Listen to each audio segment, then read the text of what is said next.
contemplate the workings of the inner being. Your eyes are wide open, but are you really seeing? Fantastic. We are live. Yes, we are.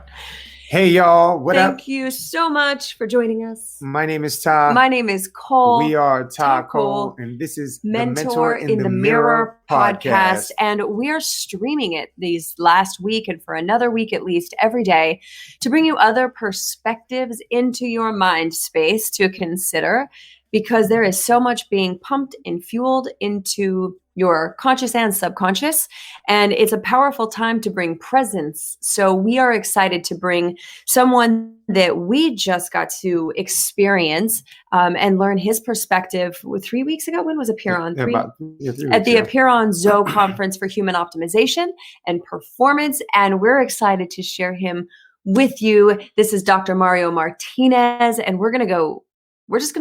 We're going to dive into it. Yes. So welcome aboard, brother. And thank you so much for all of the profound work that you've done in the world, the books that you've written, The Mind, Body, Self, The Mind, Body Code, The Man from Autumn, all of these wonderful books, this literature that you've brought through your life experiences and all of the studying that you've done and the research that you've done on people. And we'd really like to share your wisdom with our audience and hopefully bring some light to what people can do in this very interesting time in our world. Yes. Well, thank you for having me. It's a pleasure to be here. Yeah, man. So let's dive in and let's talk about what your vantage point is on how people are managing themselves and dealing with themselves right now, and what they can do to actually move through this whole situation in the best way possible. As you know, what my contribution is really bringing culture to mind and body communication, and culture is really what. It's a collective beliefs about very important things in life, like aesthetics, ethics, everything that matters. The collective beliefs makes a culture. So a culture teaches you everything. And the people that are given power in the culture, what I call the culture editors, they basically tell you who you are, how you should act. And later you begin to shed that because you go into that individuation. But what happens is that they teach you how to deal with adversity. Either by over-responding, under-responding. Each country has a way of dealing with things.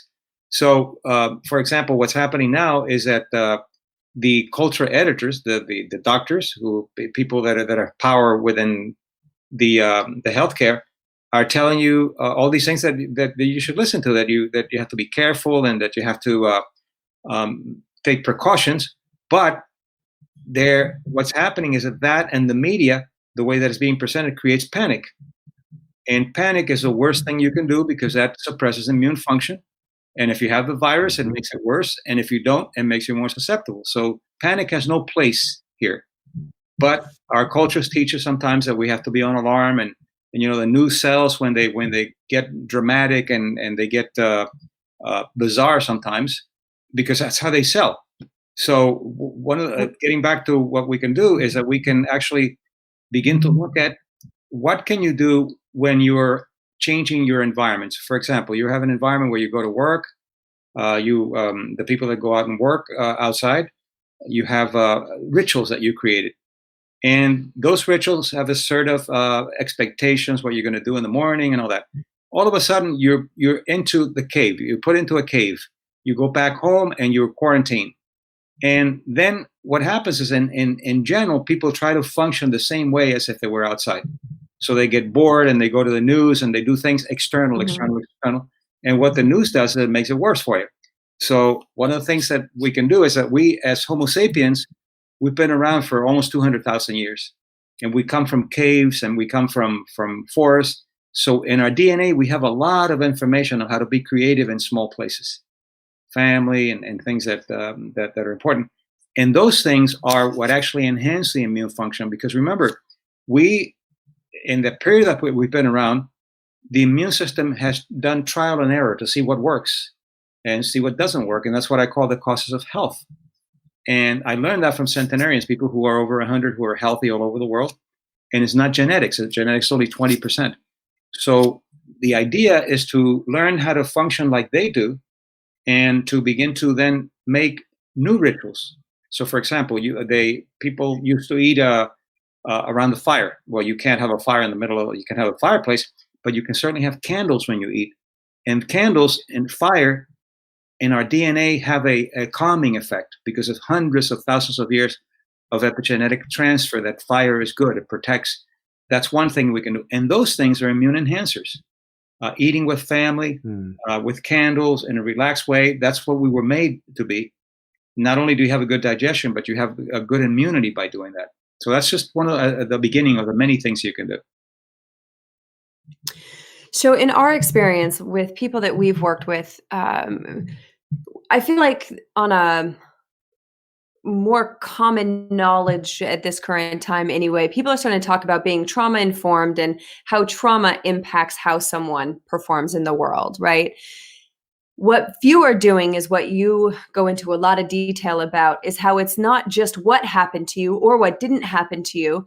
It's the culture you come from, the family dynamics you come from, the belief structures. That includes sport fandom.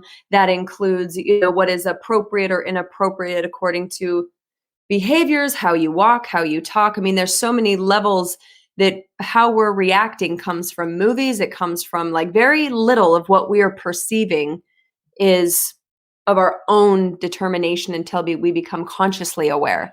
Would you be able to, I guess, break down for people what you see in some of the studies you've worked on and some of the work that you've done, if you were to break down how people's perceptions are created? Yes. For example, we learn, as I mentioned, from our cultural editors. And I've done a lot of work with companies, Fortune 100 companies, and to look at the culture that they create. And they talk about mission statement and vision statement. That means nothing. What matters is the culture that you create. And in some cultures, you create management by alarm, and you have crisis management. And there's some studies that have looked at people. They put a crisis management in the department, and within 2 weeks, they have a crisis every day because they have a selective perception of how the world should be. That if you don't have a crisis, then you don't have existence, you don't have identity. So you create that. And they live that way. Other people come in, you bring another manager who's the manager who actually handles things cogently and has a way of dealing with things. Like Churchill, for example, in the middle of the Germans bombing Churchill, he would go and give a speech, and he would give the victory sign. Those are the real leaders, people that inspire, not people that make you afraid. So what I would suggest is to begin to look at, okay, where do you come from? What cultures do you come from, and what did they teach you? Who, your father, your mother, what did they teach you about adversity? How did you see adversity? So, for example, let's say you come from a culture and from a family where no matter what your dad did, he just never made it. He tried hard and he worked hard, and it just didn't go anywhere. So, and he would say, "Don't be like me." All the things that he's saying, but we're visual, and we're observational. So what we learn from our father is that no matter what you do, you're not going to succeed. And in fact, if you succeed, you're going to be in a place that's so uncomfortable that you'll sabotage yourself back into misery. So those are examples of how we learn. So the first thing to do is just, where do I come from? And how was I taught to deal with adversity? That's the first thing. And once you do that, then you begin to see, okay, now I don't want to throw this in here, because if I do, then I'm going to be playing out a script rather than who I am. The other thing about it is what I call the I self. And I have a whole chapter on one of the books about that. The I self is what the media creates, what the internet creates, what the texting creates. And they create a self that is a self very, very external. You see kids, for example, one next to each other and they're texting each other. It's what I call the digital telegraph. Instead of saying, "Hey, how's it going?" or talking, using the phone. So we created that. And then by creating that, we create an externality. Everything has to come from the outside. If you're not on Facebook constantly, then you're missing something. Like what they call the mobile phobia now, fear of being away from your phone, missing out on information. So it's an overload of information to keep you going so that they can sell. It's all about selling. Facebook selling, it's all about selling. But then you become a puppet of that. And the I self then comes home. And one of the costs of health is eating well with the family and so forth. And you're on the phone. and while you're eating. And that's one of the ways to learn gastritis. You want to teach yourself gastritis? Eat with your phone and have dinner with your laptop, and you're gonna develop problems because the nervous system is not made that way. It's made to relax when you're eating and to be active when you're not eating. So those are examples, and there are many, many more that we can go over. But just to give you an idea of how we need to look at, we're in a fishbowl, and if we don't look that we're in a fishbowl, we don't think there's anything beyond that, like fish, for example. Right. They don't see any other world, but that's it. Yeah, that's this very similar space to where we work. We work from a place of really showing people that there are multiple forms of identity, and that we use that as the foundational societal construct. Before there's any kind of family or interpersonal relationship, there's the identity, and that's I believe I am who I am. I believe you believe I am who I am. I believe they believe I am who I am, and I believe we believe I am who I am. And those are four different parts of one identity. And that doesn't even get into collective identity. That's a singular identity. And when we're putting out all of these different identities, the body has to express those identities physically. And it takes away from the energy of healing or whatever else the body needs to do, because it's focusing on so many different things, and the amount of brain energy and brain power it takes and the amount of expression for the whole body to present doesn't allow the body to rest. And this is what we've been working on, getting people to actually unplug themselves from all these constructs of identity that are not designed from a place of awareness of the self. They are designed from the outside. The outside is controlling all aspects of the self. And we found that when people are letting go of that and starting to craft their lives from ease and being with people that they really choose to be with or want to be around, being around that family situation, eating, just like you said, eating together, being together, and being in tight quarters with people, their nervous systems calm down because the safety isn't present.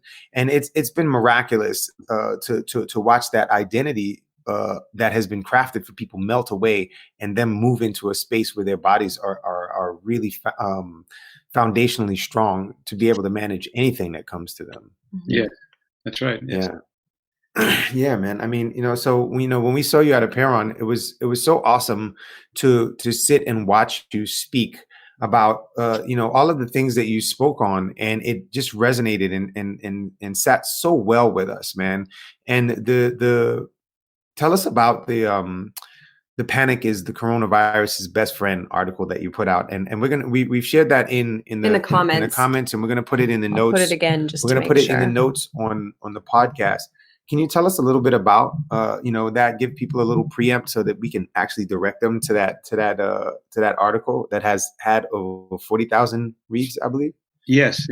No, it's been very popular. I'm really glad that people are reading it. Well, it's basically telling people that the worst thing you can do is to panic, but it's easier said than done. So what I'm doing is I'm giving methods of doing that, and also talking about the usual things that help the immune system. For example, washing your hands and staying home, that doesn't do anything for the immune system. That only prevents, which is necessary. And you have to have 6 feet away from people, and the social distancing. That's all very important. But the most important thing is to have a strong immune system. Here's some of the things that they're talking about and they're not explaining very well. They'll say, if you're 65 and older, you're more susceptible. Well, that depends on the immune system that you have. If you have a strong immune system at 65 and a compromised immune system at 30, the 30 is going to be more susceptible. Right. It only attacks the elderly. Well, it doesn't. In New York, 50% of the people that have been infected are under 45 years old. There was a death of a child the other day. So it can affect anybody. And the key is immune function, not graphics of who you are. And they're even talking about now if you're a type A person, if you're a type A blood, you're more susceptible. And those are just correlations. They look at what happened and they look at things and what happened, and they make generalizations that don't necessarily really apply to everybody. So that's the first part. The second part is to do things that actually enhance immune function. As we were talking about, the eating together, creating rituals. Zinc is very good because zinc helps in reducing the proliferation of a virus. Vitamin C, all the things that we know about are really important to be able to take and to do that. But the specific part of the article, as you know, is that I give a technique to create the antibody that fights viruses. there's an antibody called IgA. There are 5 antibodies that the B cells produce, and IgA is very prevalent in the immune system. And IgA specifically attacks upper respiratory viruses. That's what it does. And we know now from psychoneuroimmunology that there are ways to actually increase the IgAs. So in the article, I give the technique of how to do it, and then to practice it at least twice a day for 15 minutes, and it'll last up to 6 hours. So at that time, if you're not infected, you're more protected. And if you're infected, it'll help you with whatever intervention is going on. And this comes, the research very briefly, I'll tell you, is that about 20, 30 years ago, one of the researchers in psychoneuroimmunology, David McCollum, did some very interesting work looking at Mother Teresa and the work that she did, the compassionate work that she did. And he thought that wanted to know what it did to the immune system, watch acts of compassion. So he measured IgAs in the saliva. It's in the saliva and in the blood. So he measured the IgAs before and after people were exposed to Mother Teresa doing all the compassionate acts in Calcutta with the lepers and HIV and so forth. And then another group, they had them look at the Nazi army and the atrocities of the Nazi army.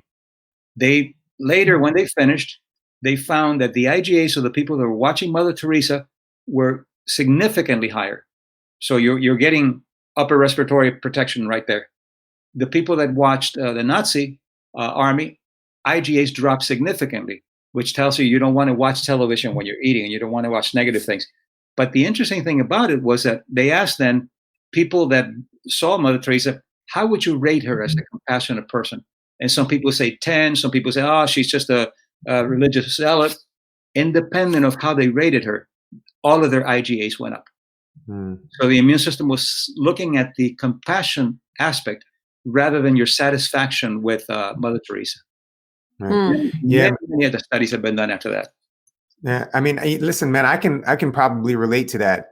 I practiced nursing for 25 years in New York City, and 23 out of those I practiced in the emergency room. So I was around people with upper respiratory infections and all kinds of stuff, SARS, MERS, the gamut. And, I haven't had a flu or a severe upper respiratory tract infection in 20 years. And maybe 2 colds. And maybe two mild colds since we've been together. Yeah. We've been together for 7 years.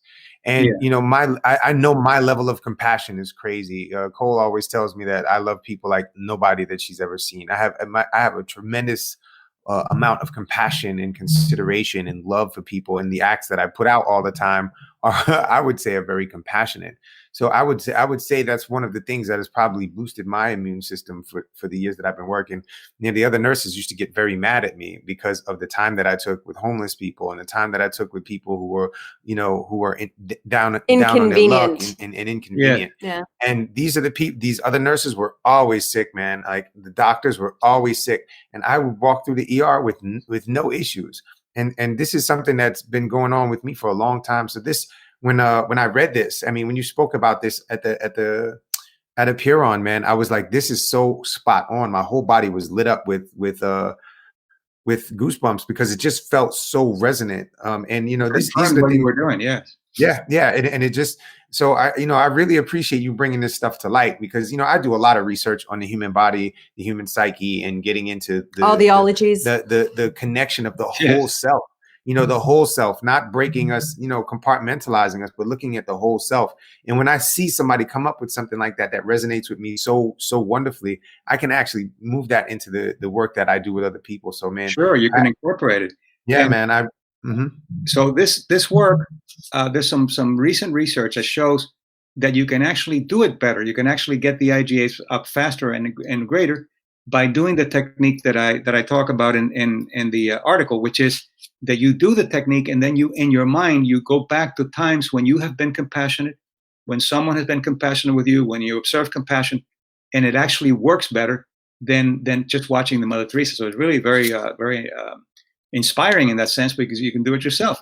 You don't hear about this because you can't bottle it, you can't sell it.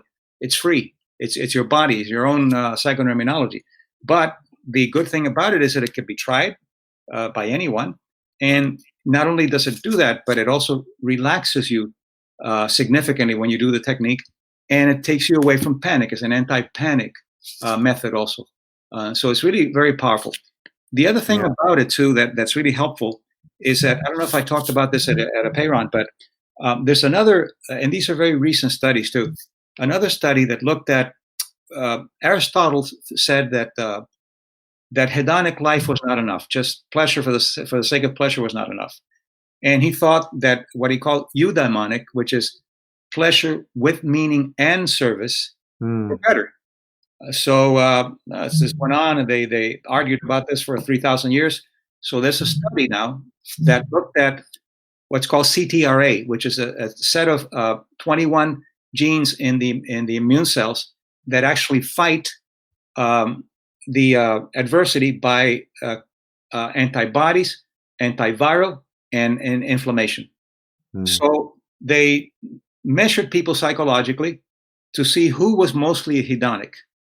The extreme hedonic is a drug addict. That's just the most hedonic. But there are levels. And there are people that are basically doing things for the sake of pleasure, and that's it. And then there were the eudaimonic, who were people who had pleasure, but there was a component of service and a component of compassion again. And what they found was that the people that were hedonic had lower CTRA strength than the people who were eudaimonic. So Aristotle was right. Now it took almost 3,000 years to prove that he was an immunologist. But that's another thing you can do. So what can you do with that? How can you land that into the cave when you're quarantined? Well, one of the things that hurts the most is to be isolated, not just to live alone, but to feel isolated when you live alone. You can call people that live alone, have a conversation with them, create a ritual. You don't have to go anywhere. That in itself, when it gives you pleasure with service, you're increasing your CTRAs and you're increasing your IgAs. So that's a way to increase immunological defense, but also doing service for other people. Mm-hmm.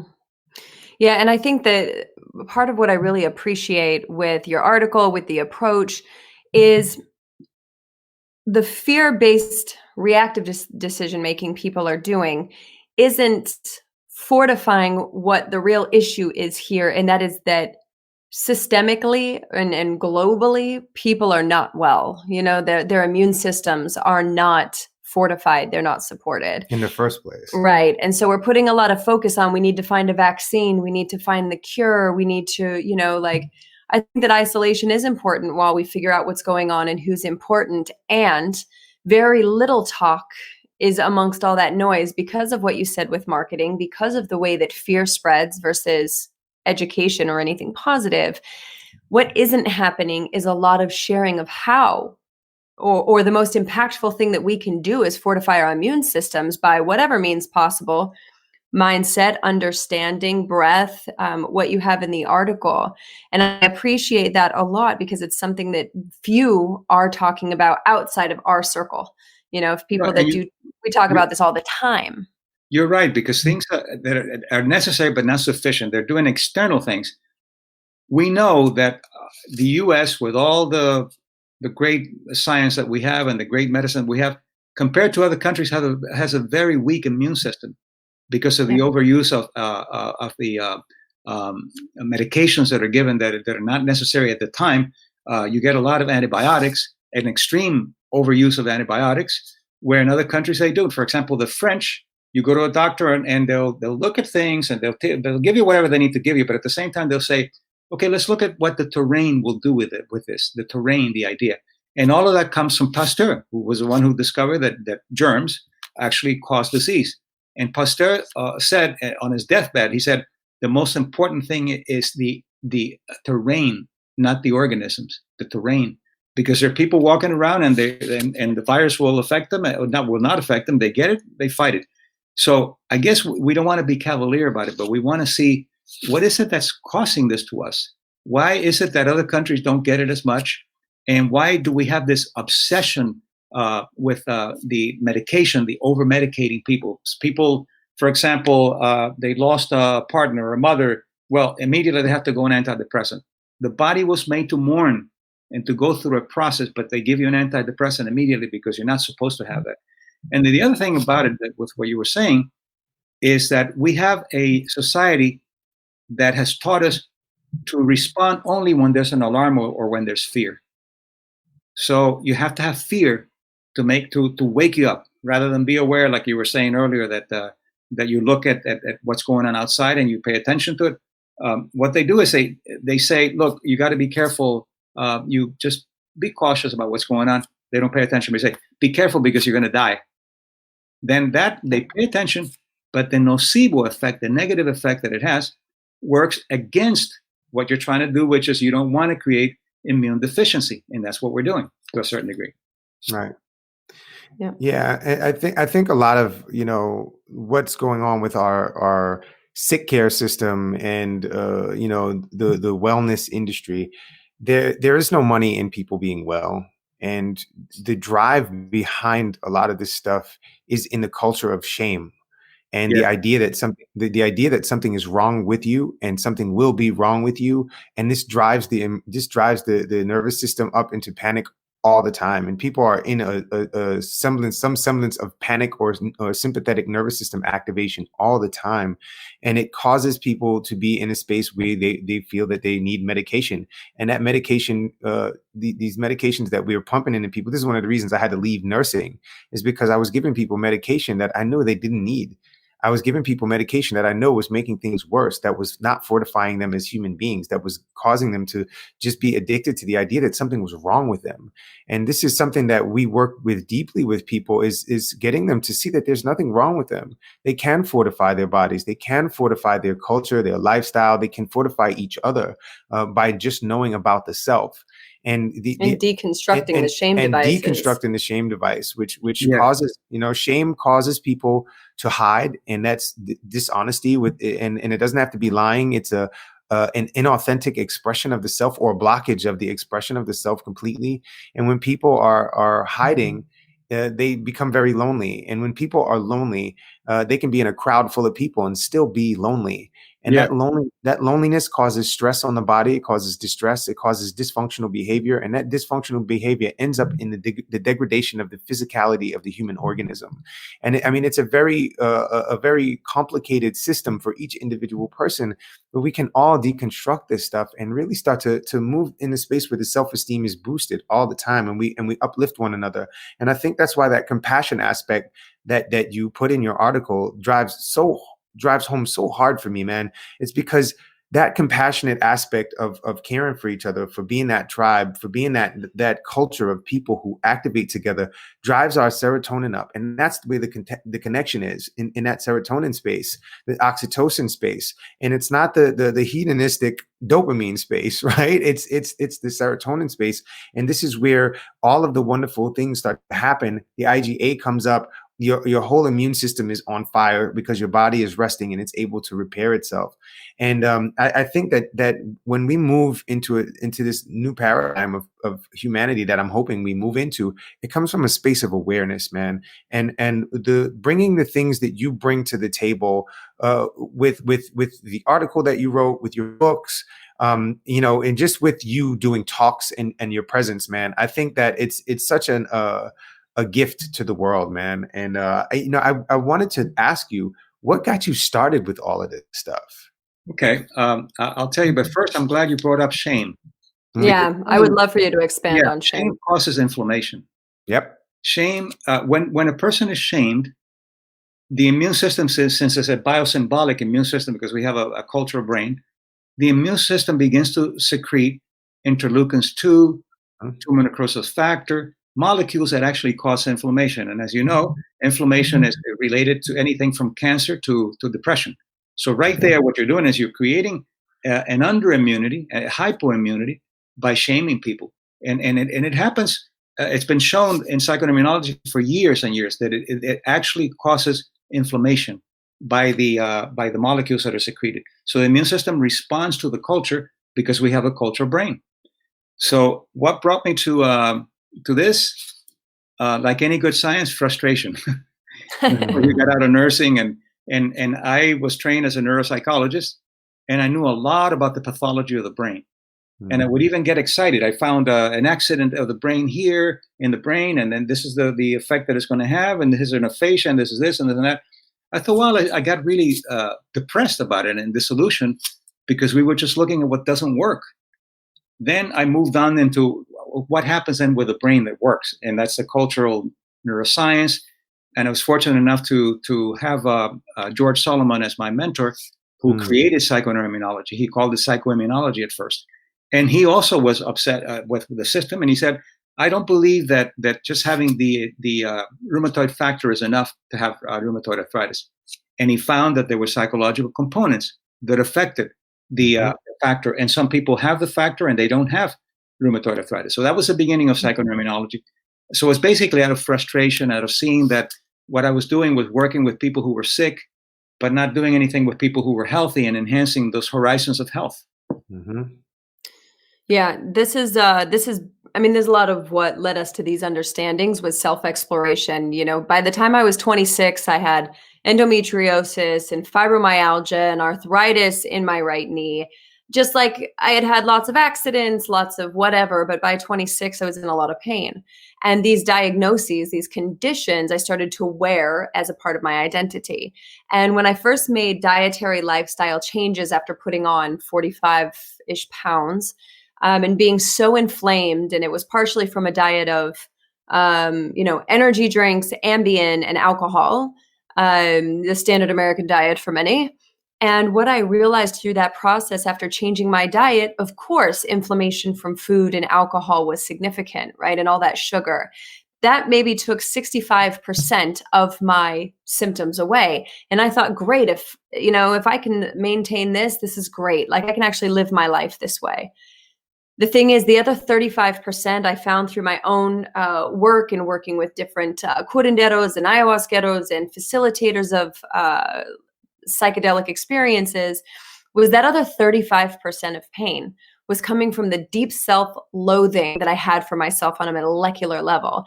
And I didn't even know the depth of the self-loathing that I had until in one experience, I got a clear message that said, if you don't change this narrative, this belief that you have for yourself, you will get leukemia. Because you don't even think, like you don't believe you deserve something as kind as suicide. There's something that you believe you should just like suffer from the inside out in the most painful way possible. And when I really understood that and started to do the mind work, now I haven't had body pain. I mean, 2009 was my last hospitalization. I haven't even been to a doctor other than an emergency that I had. And it's not something I ever considered to explore because it's not something we're taught to even consider, is that there's anything going on an internal dialogue. Yes, and you're right. What you put in is the fuel, and then what I call the, or in neuroscience is called the default mode, is the lens that you use to look at the world. And the default mode is what needs to change, not the behavior. Right. Yes. And that's what, as you know, in biocognition, that's what I do. I work with a default mode, the terrain that maintains the behaviors. But one of the things that we have inherited in modern medicine, especially allopathic medicine, is that biology, in order to become legitimate, it had to have an exact science like physics. So what they did is they borrowed everything from physics, including the entropy.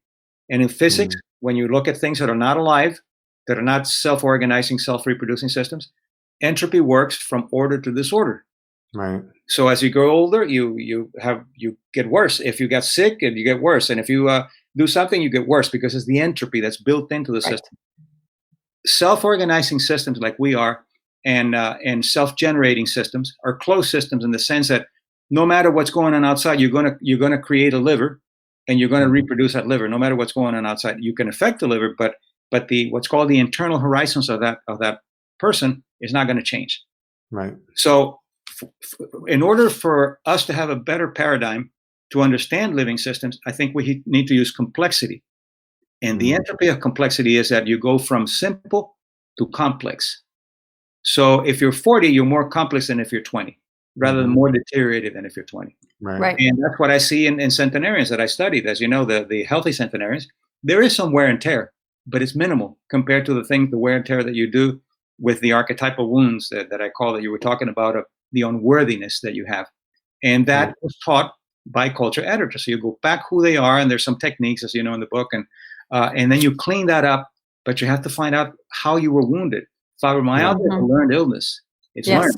It's not even autoimmune in the sense that it doesn't attack itself. It's inflammatory, but it could be corrected in 8 to 10 weeks.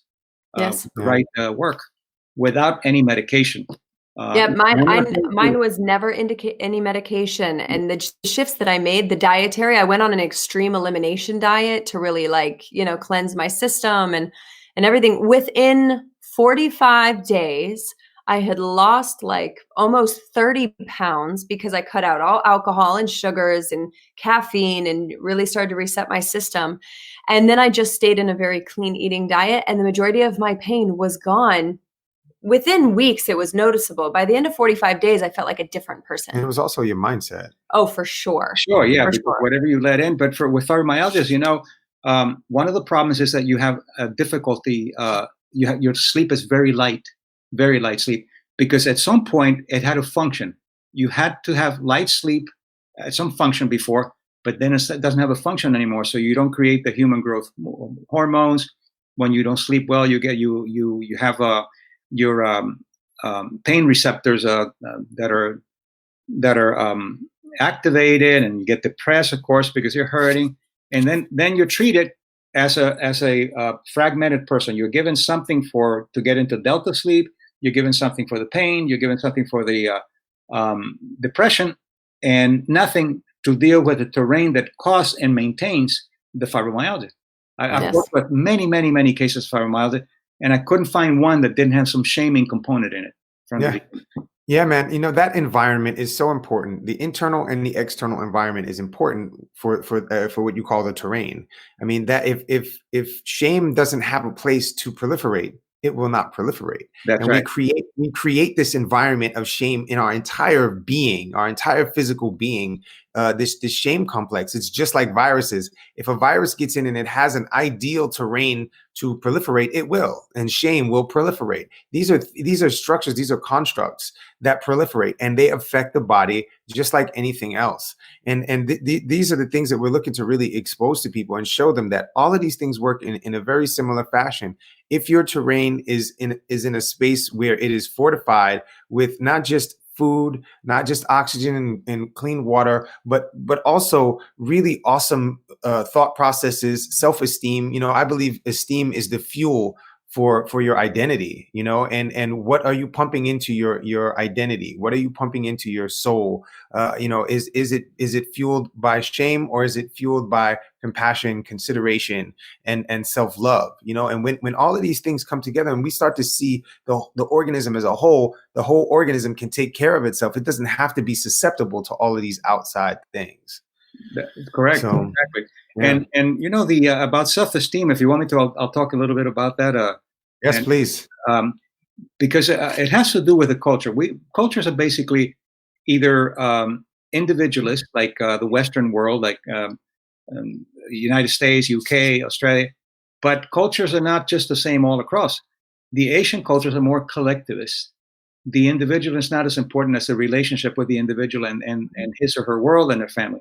But in the Western culture, one of the things that we can do in looking at self-esteem is that there are three parts. You can do it with the Asians, but in a different way because they're more collectivist. But for the Western world, I think that the three components of self-esteem or worthiness.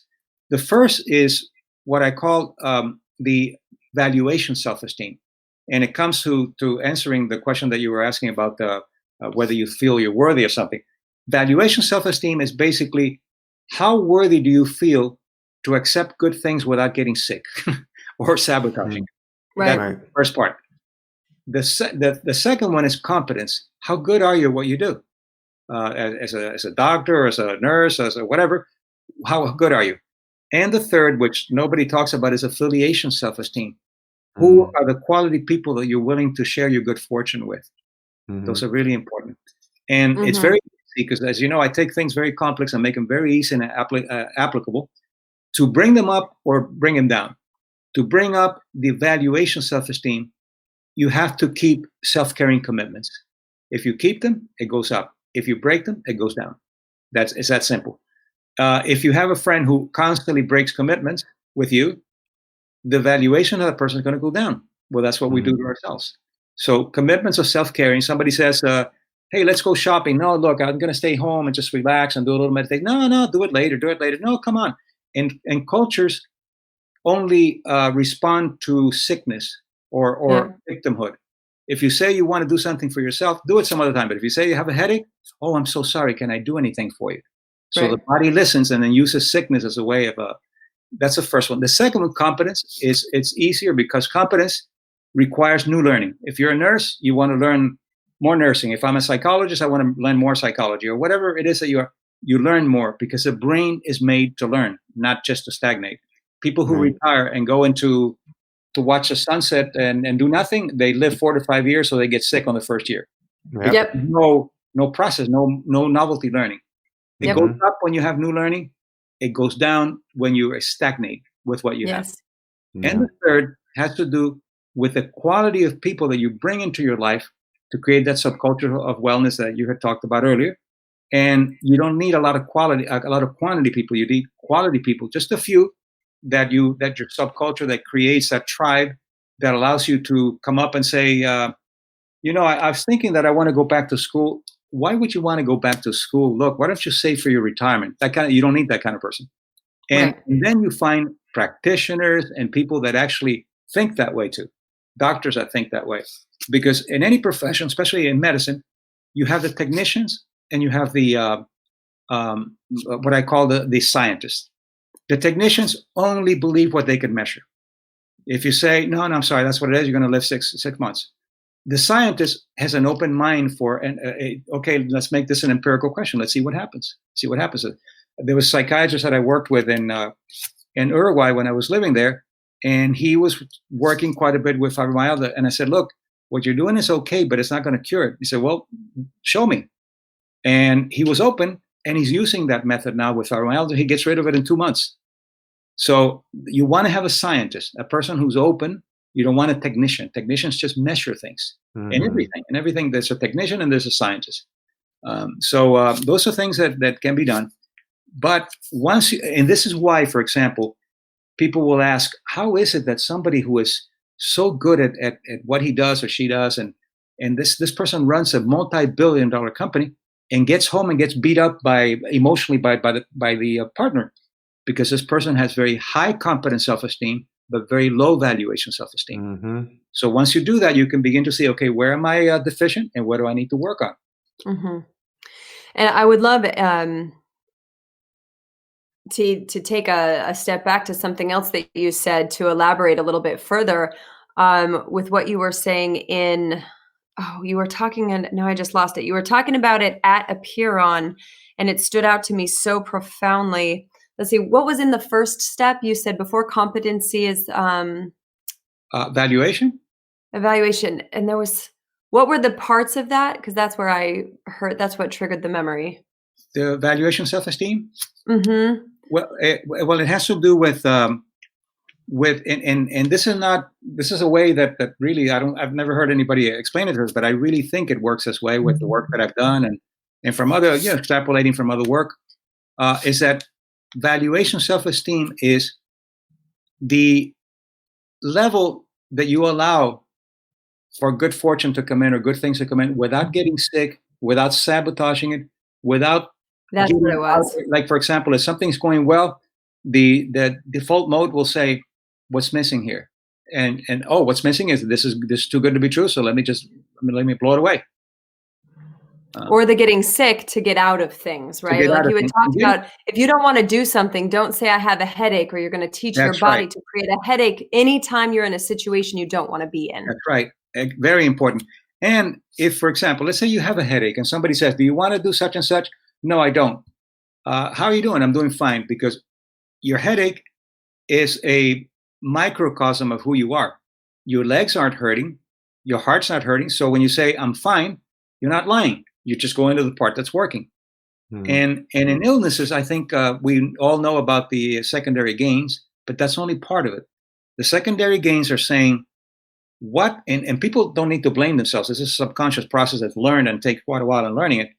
But what is it that I don't have to do because of this illness, that I don't want to do and I don't feel assertive enough to do it? That's the first part.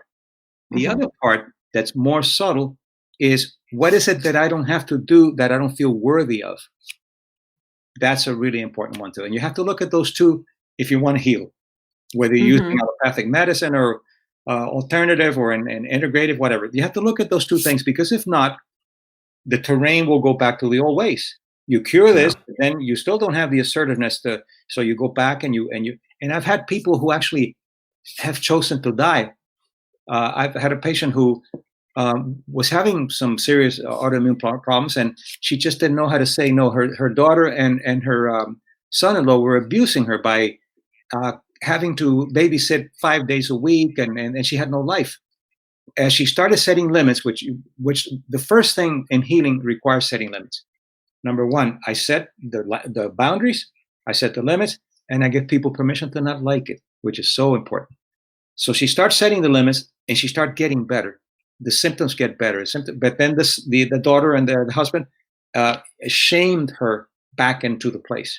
So she called me one day and she said, I was doing really well, but I think I'm okay now. And I said, what about the symptoms? Oh, they're still there, but I have a lot to do. I got to do laundry and I got to take care of my grandchildren. Well, she died 6 months later. So that's a sentence that you have by not, because you're more afraid to set limits and upset people than actually take care of yourself. And that's sad, but there's a lot of that in the world. Yeah, there's a tremendous amount of it. And, we work with entrepreneurs who have these companies, very high performance people, and they fall into something that we call the transformation trap, which is tirelessly repeating a painful process in order to transform. They have coupled getting to a success point and then crashing in order to transform into some new echelon. That's where they get momentum. That's where they get momentum from. So they've coupled this, I don't deserve to move to this next echelon unless I have this crash of my to grow through of a physical health crash, a relationship crash, a financial crash, a business crash. It's all still, coming back to the physicality and the habit of being in that crash space. Yeah, so that's destructive. Yeah. Very destructive. And this is why very successful entrepreneurs and CEOs of big companies have gastrointestinal problems and blood pressure and cholesterol because they go through that process. And that's not the way to do it. So when I work with these companies, I use what I call the empowerment code, which is the model for organizations. I teach them to look at the culture that they've created and to see what archetype they're bringing into work. So without knowing it, the archetypes are like tools for a context. The immune system and the nervous system and the endocrine system and the brain have been doing trial and error for so many hundreds of thousands of years. And they find that the archetype of the father is the best that you need if you're a father with a son. Is not the archetype of the lover or the archetype of the visionary, the father. And that's like a nail, you need a hammer, not a screwdriver.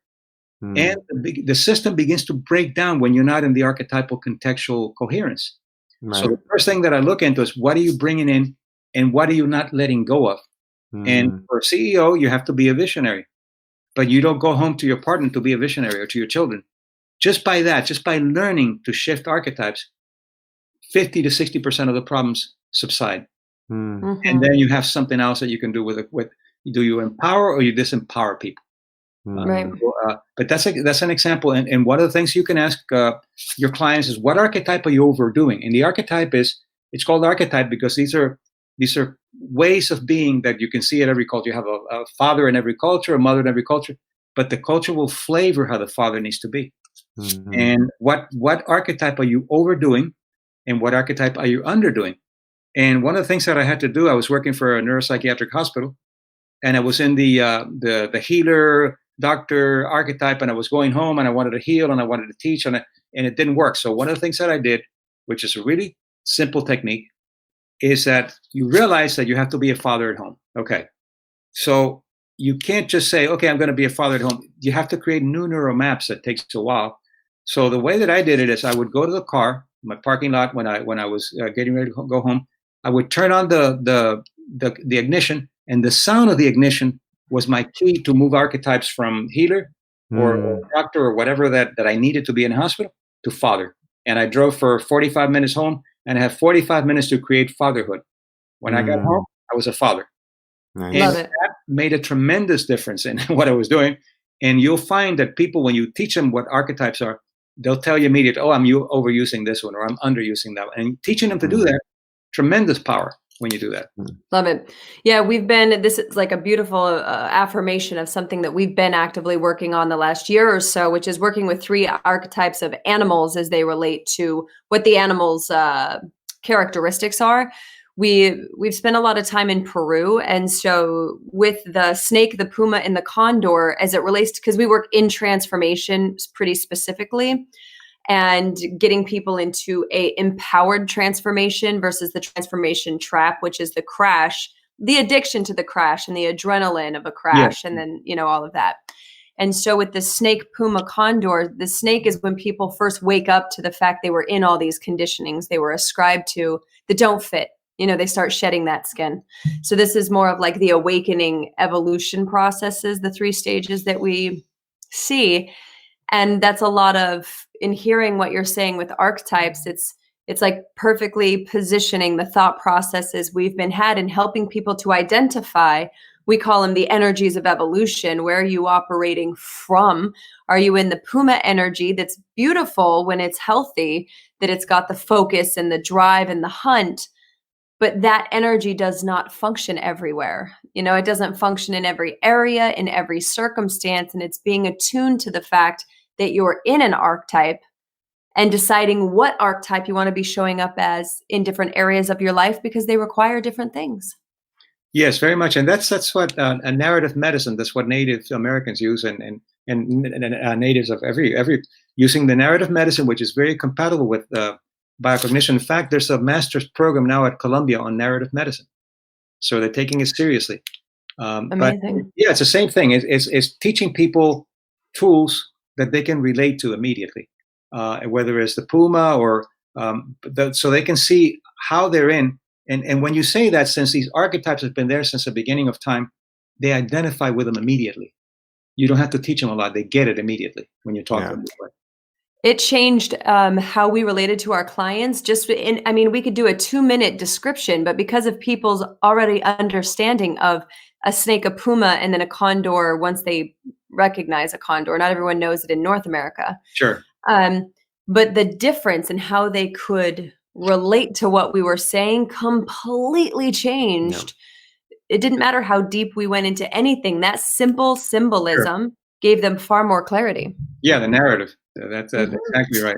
Yes. Yeah. And thank you so much. I mean, this has been such a gem for us, man. I so appreciate all of your knowledge and your information and the way you break it down with such elegant simplicity for everybody to understand. Specificity. Yeah. And it's really awesome to be able to get this in a language that people can digest. My pleasure. And I want to congratulate you both for the work you're doing. It's wonderful. Thank you. Thank you so much, man. It feels really good. And we'll stay in touch. And thank you for sharing that article, because I think it'll be very helpful to most people. Yeah. Yes. And when people are looking to find you, just biocognitive.com, where should they?